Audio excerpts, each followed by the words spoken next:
The first wave. The quantum sensors at SETI's Arecibo Observatory registered the anomaly at precisely 3:47 a.m. Eastern Time. Dr. Sarah Chen was reviewing routine data when her monitors exploded with activity. The signal patterns defied everything humanity knew about physics. Space itself seemed to be folding inward at multiple points around Earth's orbit. Within hours, they appeared. Massive vessels of impossible geometry, their surfaces composed of what appeared to be living crystal that shifted and flowed like liquid mercury. They took position above every major city on Earth, their presence sending global markets into freefall and military commands into high alert. The vessels hung motionless, silent, waiting. Dr. Chen found herself quickly recruited to a hastily assembled international task force. The UN Security Council chamber buzzed with tension as military leaders and scientists debated their options.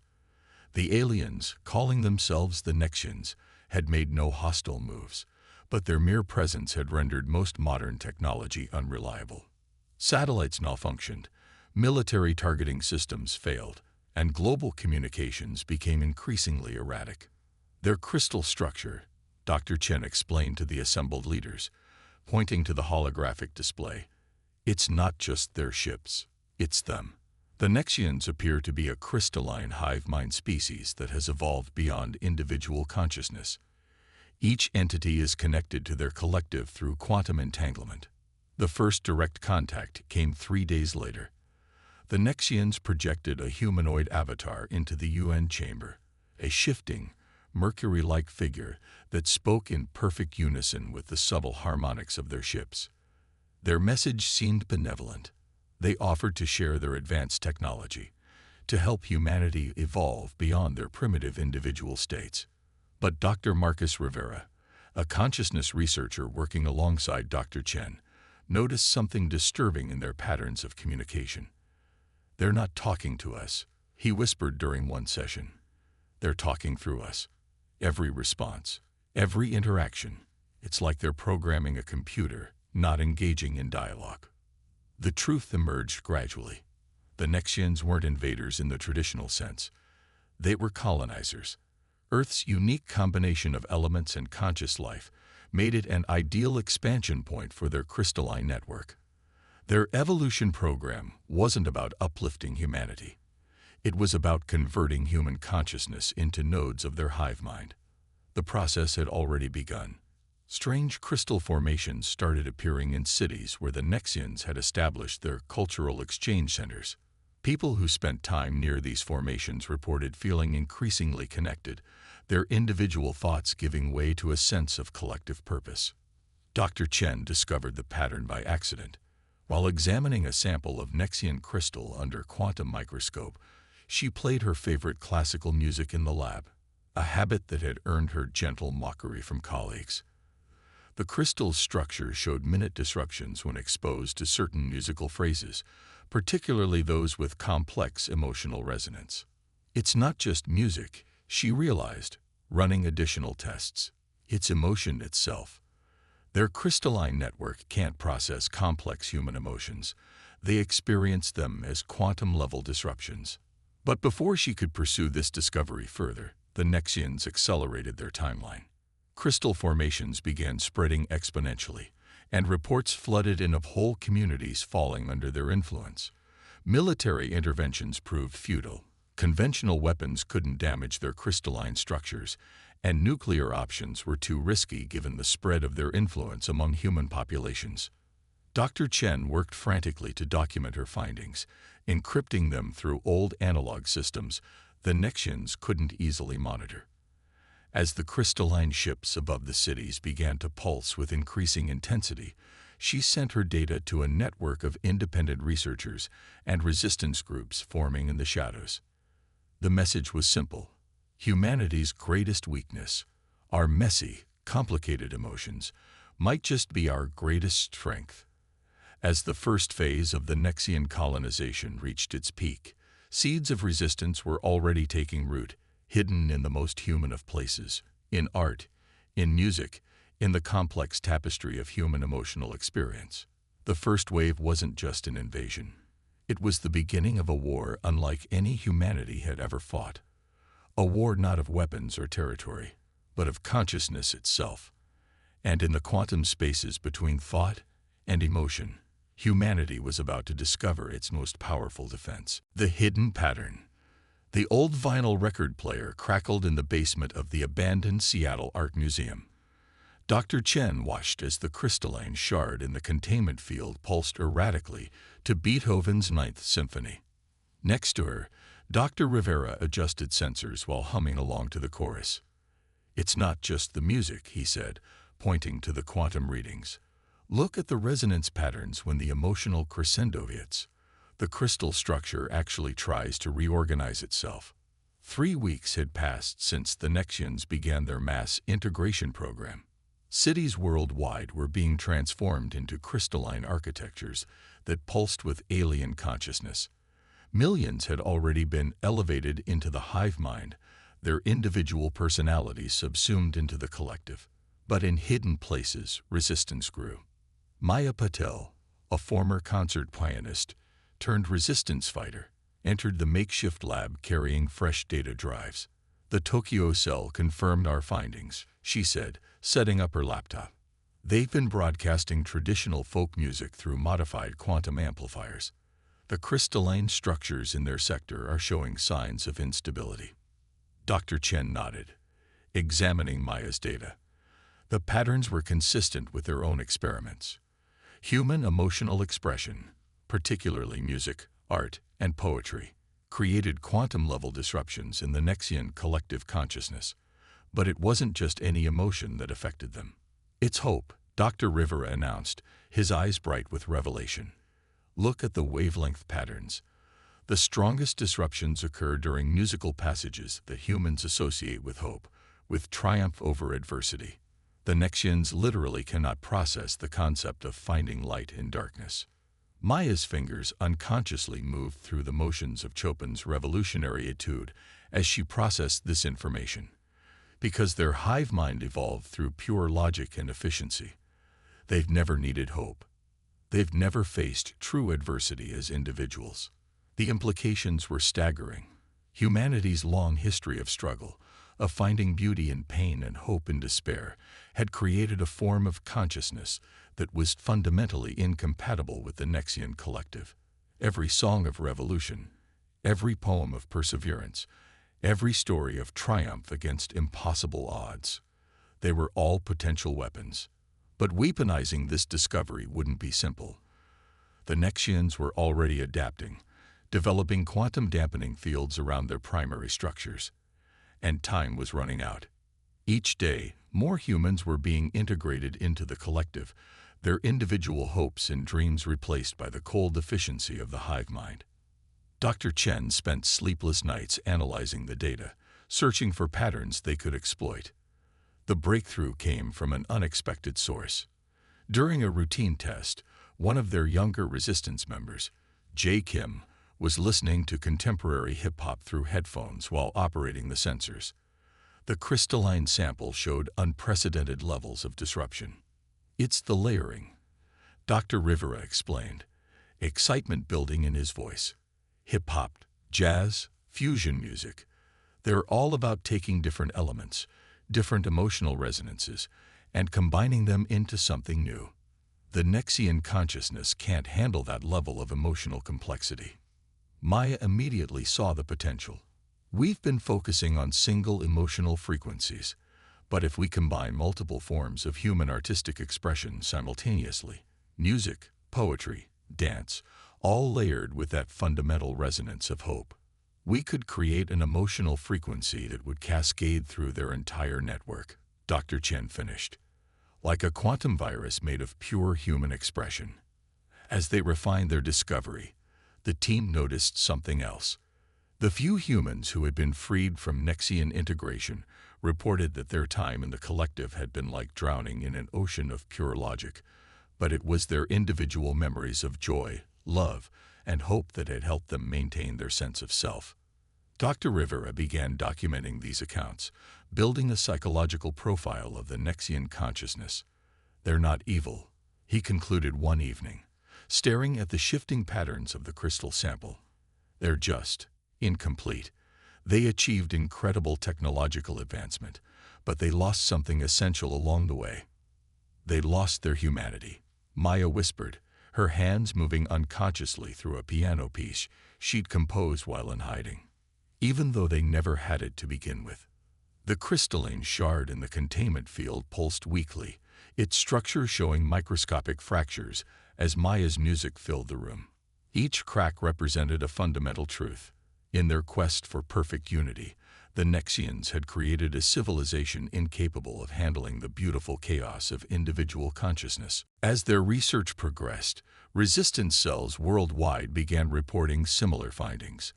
In Brazil, samba rhythms disrupted Nexian communication networks. In Senegal, traditional drumming circles created zones where their control weakened.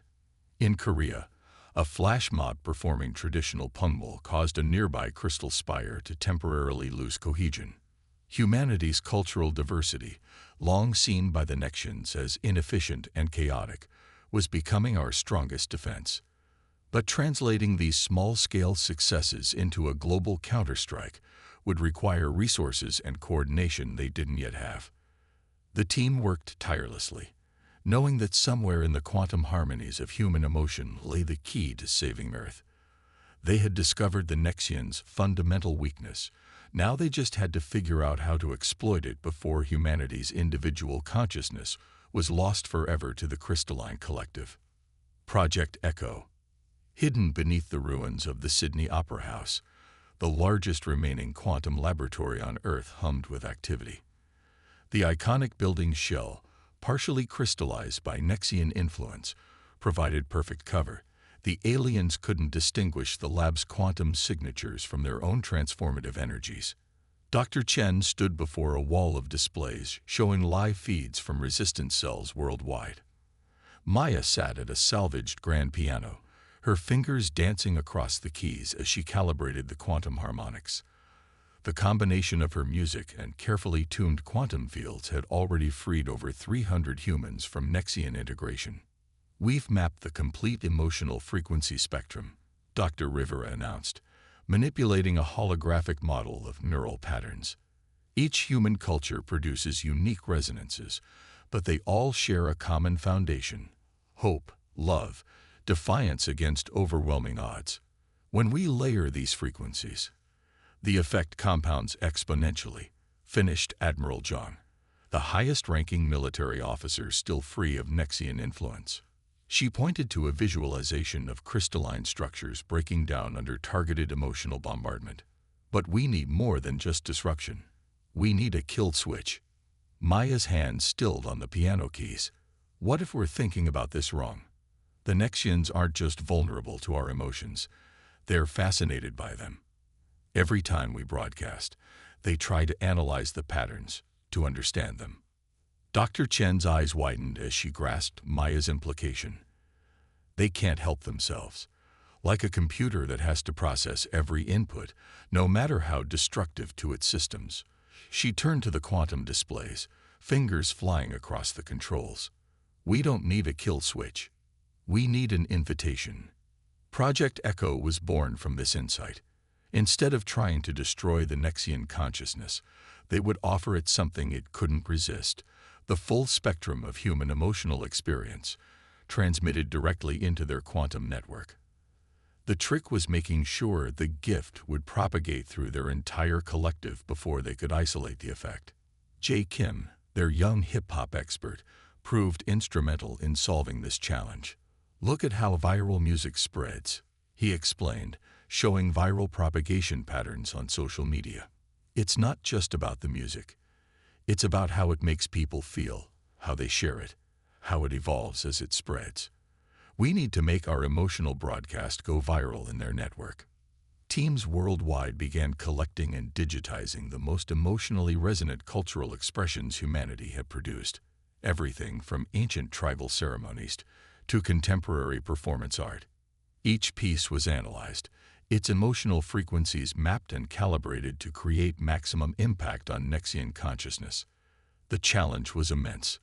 The Nexians, despite their vulnerability to human emotions, were far from helpless. Their adaptive technology worked constantly to dampen the effects of emotional resonance.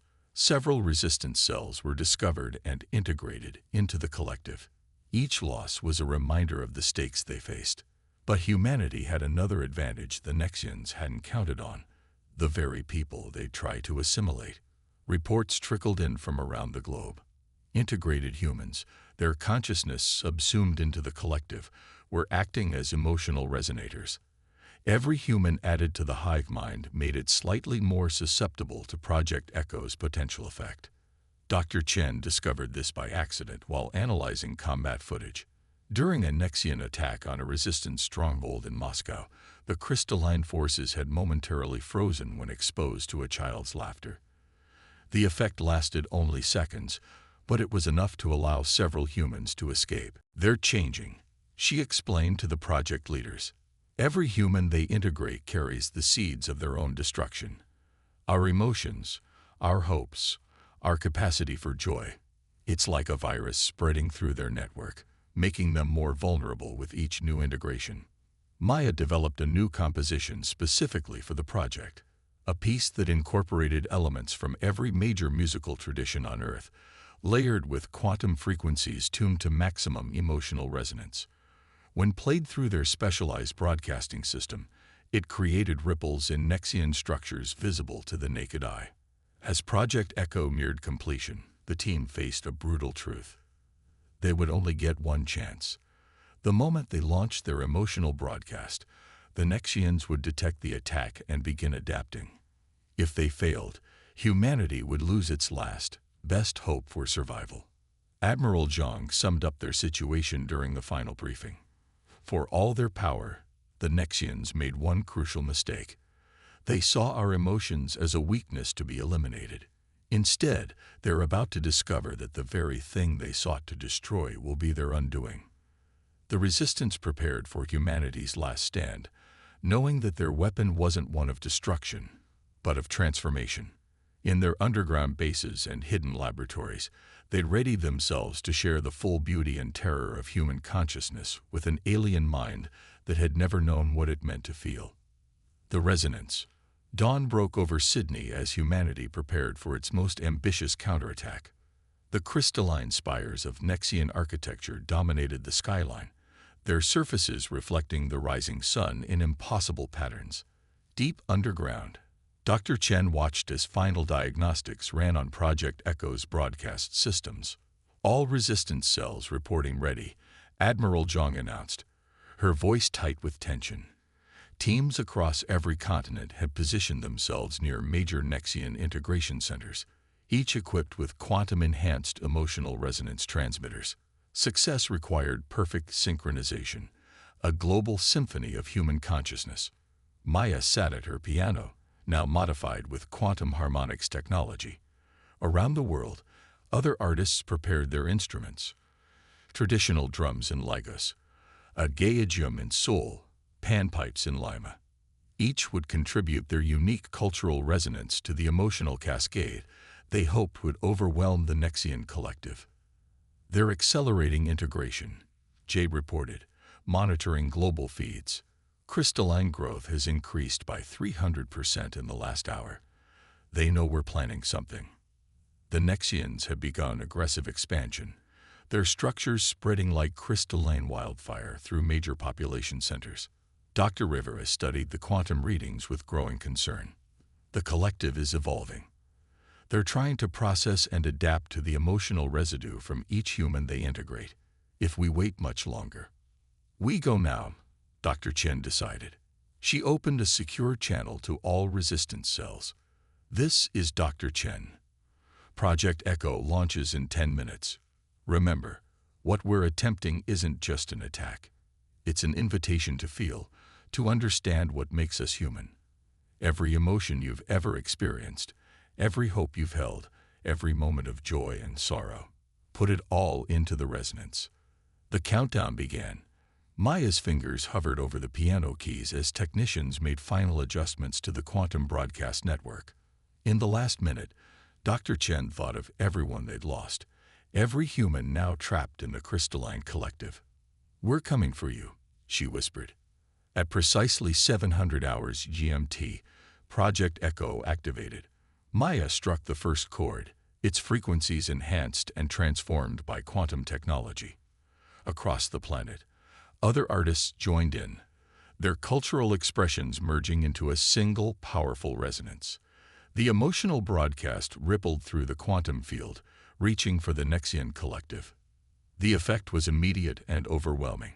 Crystalline structures worldwide began to vibrate, their surfaces rippling like water. The resonance carried everything. Tribal drums pounding with ancient power, classical symphonies soaring with hope, hip-hop beats pulsing with defiance, folk songs rich with generations of human experience. Layer upon layer of emotion, each frequency tuned to maximum impact on Nexian consciousness. But the Nexians fought back. Their ships released waves of dampening energy, trying to suppress the emotional cascade. In some areas, crystalline forces advanced more aggressively, attempting to integrate humans before the resonance could take full effect. They're adapting faster than expected, Dr. Rivera warned, watching the quantum readings spike. The collective is trying to process and neutralize each emotional frequency as it hits them. That's when Maya launched the second phase, what they'd called the echo itself. Hidden within the countless layers of music and emotion was a deeper pattern, designed to trigger a quantum feedback loop in the Nexian network. Every attempt by the collective to process and understand human emotions would amplify the effect, pulling them deeper into the experience. In orbit, the massive Nexian ships began to pulse with new colors, not their usual precise patterns, but chaotic swirls of light that mirrored the emotional resonance below. The collective consciousness was being forced to feel, to experience the full spectrum of human emotion it had dismissed as primitive and inefficient. Reports flooded in from around the globe. Crystalline structures were changing, their perfect geometric patterns dissolving into more organic forms. Integrated humans began to wake, their individual consciousness reasserting itself as the collective struggled to maintain control. "Something's happening in their network," Jay announced, pointing to the quantum displays. "The emotional resonance. It's not just disrupting them anymore. They're absorbing it, trying to understand it." Dr. Chen watched in amazement as the Nexian collective did something unprecedented. It began to respond. The crystalline structures emitted new frequencies, attempting to communicate not through pure logic, but through something approaching emotion. The aliens were learning to feel. In the midst of this transformation, Maya never stopped playing. Her music carried humanity's message to the stars. We are not meant to be assimilated. We are meant to be understood. Our emotions, our individuality, our capacity for hope in the darkest times, these are not weaknesses to be corrected. They are strengths to be embraced. As the resonance reached its peak, the fate of two civilizations hung in the balance. Would the Nexian collective reject the emotional invasion and destroy humanity in self-defense?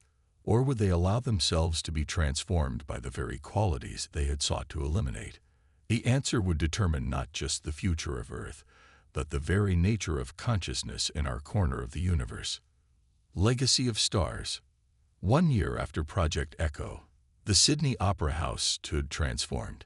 Its iconic shells, once threatened by crystalline invasion, now gleamed with a new hybrid architecture. Organic curves interwoven with translucent crystal that pulsed gently with both human and Nexian consciousness. Dr. Chen stood at its highest point, watching the sunset paint the harbor in shades of gold. Still hard to believe, isn't it? Maya joined her, carrying her tablet displaying quantum readings from the new Earth-Nexian Exchange Center below. The numbers showed something unprecedented in human history. Two fundamentally different forms of consciousness learning to coexist and communicate. The resonance had changed everything, but not in the way anyone had expected. When Project Echo forced the Nexian collective to experience the full spectrum of human emotion, it didn't destroy them, it awakened them. The crystalline network, designed for perfect logical efficiency, discovered something its billions of years of evolution had never produced: the capacity for growth through emotional experience. The latest integration statistics are fascinating, Dr. Rivera said, joining them on the observation deck. Voluntary human Nexian neural linking shows a 200% increase in emotional processing capability for the collective, while humans report enhanced logical processing without loss of individual identity. What had begun as an invasion had become a transformation for both species. The Nexians, humbled by the discovery of a form of consciousness they had never imagined possible, withdrew their forced integration program. Instead, they offered humanity a new proposal: voluntary collaboration to explore the full potential of both their forms of consciousness.